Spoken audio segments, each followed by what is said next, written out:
So have you ever wondered why Lamborghini insists that you can't order a pink car, while Ferrari won't let you buy their cars just to resell them? These are just a couple of the quirky rules that supercar brands make their owners follow. For those of you who aren't in the know, owning a supercar isn't just a walk in the park. You can't just stroll into a dealership, drop some cash and drive off in the model of your dreams. Nope, it's a bit more complicated than that. Supercars are those sleek, high-performance luxury beasts designed for the road. They've been around since the iconic Lamborghini Miura hit the scene in 1966, setting the standard for what a supercar should be. These babies are often handcrafted, loaded with luxury features, and produced in limited numbers. Plus, they come with eye-watering price tags and can take ages to build. Now, if you know how, when you install Google Chrome, you agree to let Google collect your data for better services? Well, Rolls-Royce operates along similar lines. Their teleservice system keeps tabs on everything happening with your car, from basic stuff like mileage and temperature to more detailed things like check control messages and your car's location. Now, Rolls-Royce says they're using all this information to provide faster assistance when your car needs it and to enhance your driving experience overall. But let's be real, it's kind of creepy knowing that someone has access to details like where you're headed, what time you're leaving, and even what temperature you prefer in your car.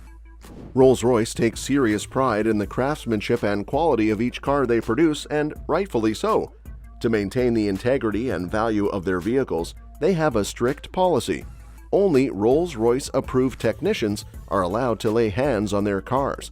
They're pretty adamant about this, meaning if you decide to get maintenance or modifications done elsewhere, you might find yourself out of luck when it comes to Rolls-Royce's support. Picture this.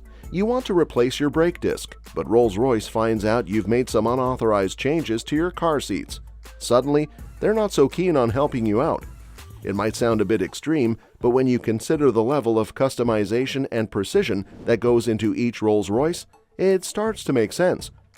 It's fascinating how people turn almost anything into a business opportunity, right? Take real estate, for example. You buy a property, maintain it well, and over time its value shoots up. But here's the kicker. Supercars can also be a solid investment if you treat them right. Just like real estate, they can appreciate in value over time, which is music to any investor's ears. However, not all supercar manufacturers are keen on this idea, like Ferrari. They're not big fans of customers flipping their cars for profit, so they often include clauses in the purchase agreement that prevent owners from selling within the first year. It's a move to keep their cars exclusive and maintain their brand's allure. With that being said, owning a supercar comes with its own set of unspoken rules, and one of them is pretty straightforward: don't badmouth the manufacturer in public. It might sound a bit self-absorbed, but it's more about protecting the brand's image. Negative reviews can really put a dent in a product's marketing efforts, especially when it comes to something as exclusive as a supercar. Manufacturers prefer to sell to enthusiasts who will sing their praises rather than air their grievances for all to hear. Take Chris Harris, for example. As a Ferrari owner and Top Gear host, he didn't hold back when he wrote a less than flattering piece about his Ferrari on Jalopnik in 2011. The result? He got banned. It's a reminder that even in the world of high-performance cars, loyalty and discretion are highly valued. Ferrari may be a household name today, but not everyone realizes the depth of its history and ethos. There's a whole world of facts about this legendary automaker that often fly under the radar. When it comes to buying a Ferrari, it's not just about having the cash. Potential owners often find themselves undergoing a thorough vetting process that feels almost like a background check.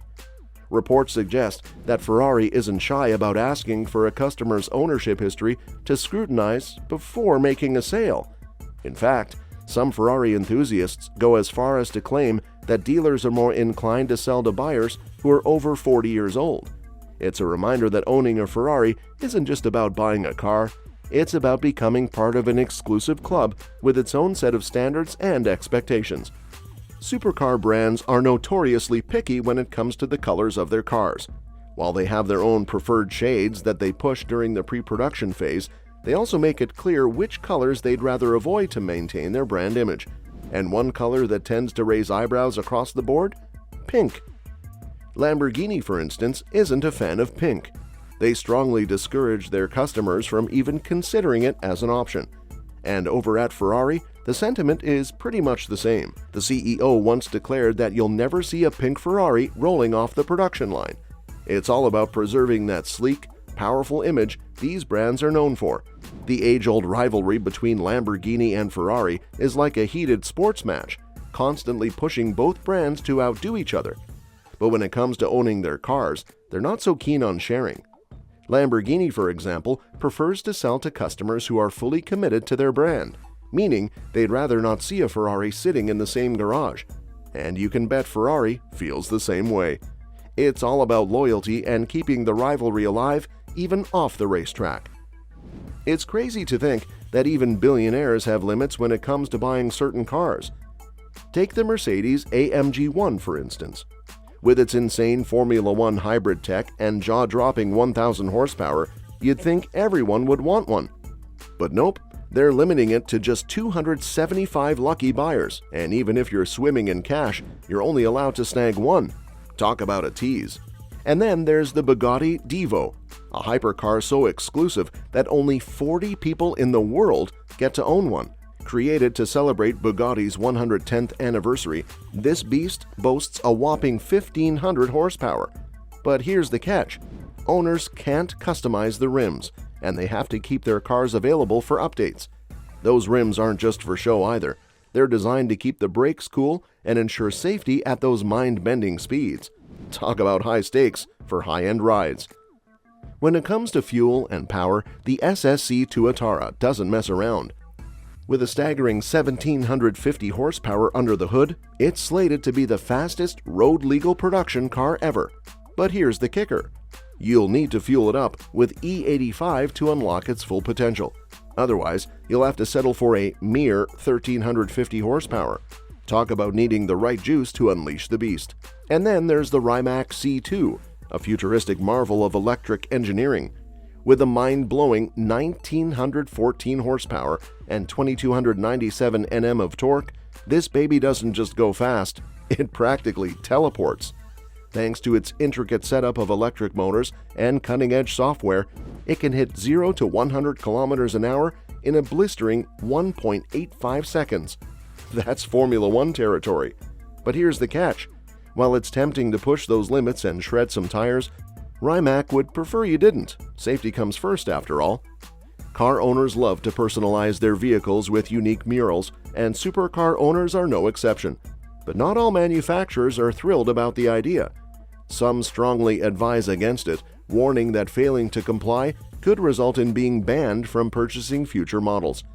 Take Joel Zimmerman, for example. When he wrapped his Ferrari 458 Italia in a vinyl tribute to Nyan Cat, Ferrari wasn't too pleased.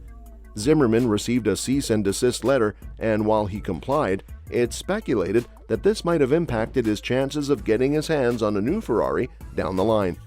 It's a reminder that even in the world of high-performance cars, manufacturers have their rules, and breaking them can have consequences. And that's a wrap for today's video. Thanks for tuning in, and we'll catch you in the next one. Don't forget to drop your suggestions for future videos in the comments below. Oh, and here's a question for you.